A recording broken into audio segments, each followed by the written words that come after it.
Hello friends, in this unit we are going to discuss about National Bank for Agriculture and Rural Development as well as regional rural banks.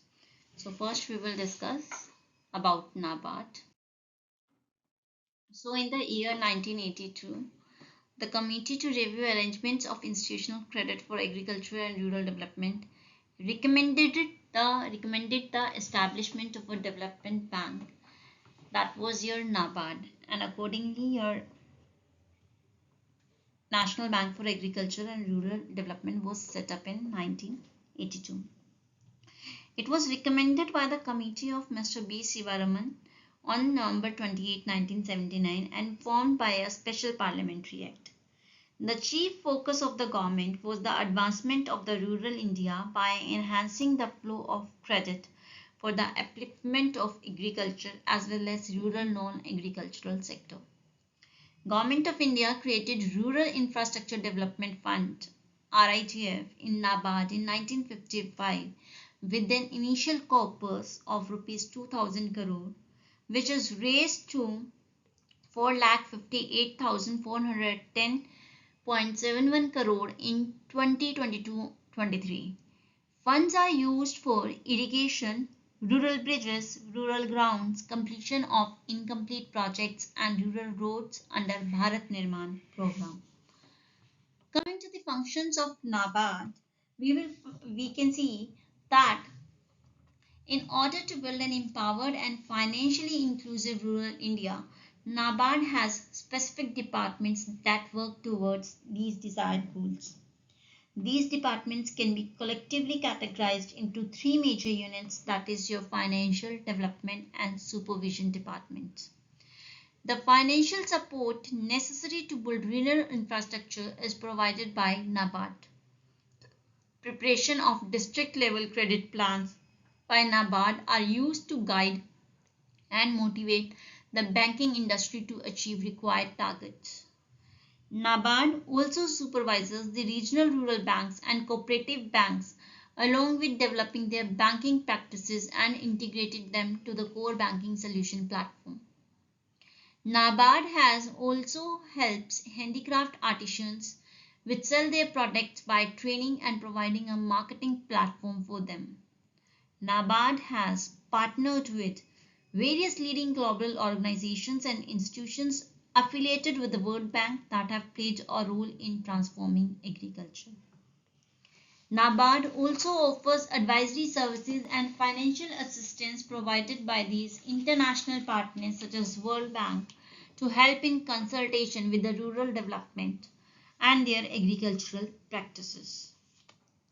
So coming to the now key initiatives and programs started by NABARD.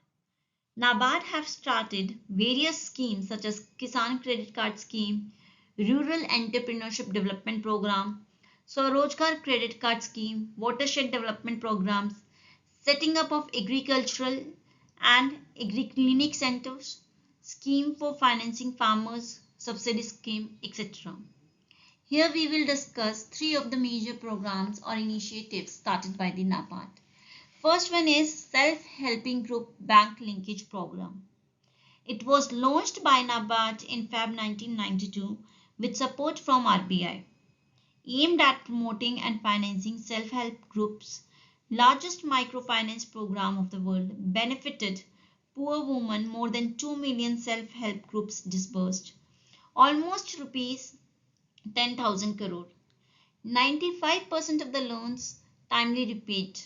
NABARD pioneered the linkage of self-help groups with formal banking institutions, providing financial services and promoting savings among rural communities. Another initiative by the NABARD was Rural Innovation Fund. NABARD supports innovative projects and ideas that have the potential to transform rural sectors, encouraging entrepreneurship and local development. The third initiative by NABARD is Watershed Development Fund. This fund supports watershed management projects to conserve water resources, prevent soil erosion, and enhance agricultural productivity. Now this was about the NABARD, and now coming to the next bank, next aspect of financial institutions which we are going to discuss, that is your regional rural banks. So coming to the establishment of the regional rural banks, these were established under the provision of ordinance promulgated on 26 September 1975 and Regional Rural Bank Act 1976 with the aim of ensuring sufficient institutional credit for agricultural and other rural sectors. As a result, 5 regional rural banks were set up on 2nd of October 1975. These were set up on the recommendations of the Narsimham Committee Working Group with a view to include rural areas into economic mainstream. The primary objective was to combine the advantage of local business and local banks and commercial banks while catering specifically to the banking needs of rural areas. The area of operation of regional rural banks is limited to the area notified by the government. RRBs are owned jointly by the Government of India, state government and the sponsor bank. An example of RRB in India is Arunachal Pradesh Rural Bank. After the reforms in 1990s, the government in 2005-2006 initiated a consolidation program that resulted in the number of regional rural banks declining from 196 in 2005 to 43 in financial year 2021. And 30 of the 43 RRBs reported net profits.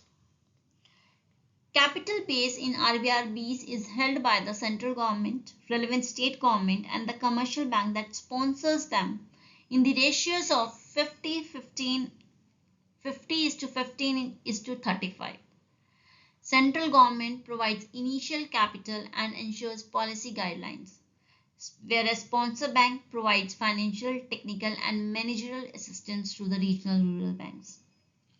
In case of regional rural banks, there is multiplicity of control like the control by the Reserve Bank of India, who is a banking regulator, whereas there is also the control of state and NABARD have supervisory powers over these regional rural banks. The authorized capital of each rural bank shall be 5 crore rupees, provided that the central government may, after consultation with the NABARD and sponsor bank, increase or reduce such authorized capital, but not below rupees 25 lakh. So coming to the key objectives behind setting up of these regional rural bank was financial inclusion, agricultural lending and rural development. Regional rural banks play a crucial role in extending banking services to remote and underserved areas, ensuring that rural communities have access to formal financial services. Regional rural banks focus on providing credit facilities to farmers for agricultural activities, crop production and related ventures.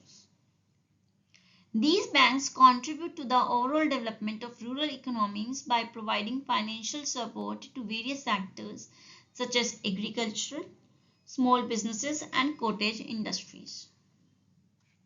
Coming to the importance of regional rural banks. Regional rural banks helps to reduce rural and urban gap by mobilizing financial resources and services to rural regions. Regional rural banks pave the way for inclusion of the marginal population like small farmers, below poverty line farmers and workers, small entrepreneurs, artisans, women, etc. Regional rural banks assist rural businesses by providing them short-term loans, insurance facilities and help to improve the role of entrepreneurship in rural areas. RRBs provide assistance like loans, advances, insurance to agriculturists for farming inputs, equipment, processing, marketing activities and cooperative societies helps in the growth of agriculture and the advancement of farmers. Many public and private sector banks do not deal with farmers and rural section due to their small financial needs, fewer incomes, etc. In such a case, there is a need for a separate banking system to protect the interest of these sectors. The regional rural banks look forward to covering undeserved rural areas in terms of financial services and extending credit assistance. They help in the growth of cooperative societies, agriculture societies, etc. The regional rural banks reduce farmers and the weaker sections' dependence on traditional sources like moneylenders who exploited them with a high rate of interest on loans. So this was all about the Agriculture Bank, National Bank for Agriculture and Rural Development and regional rural banks. Thank you.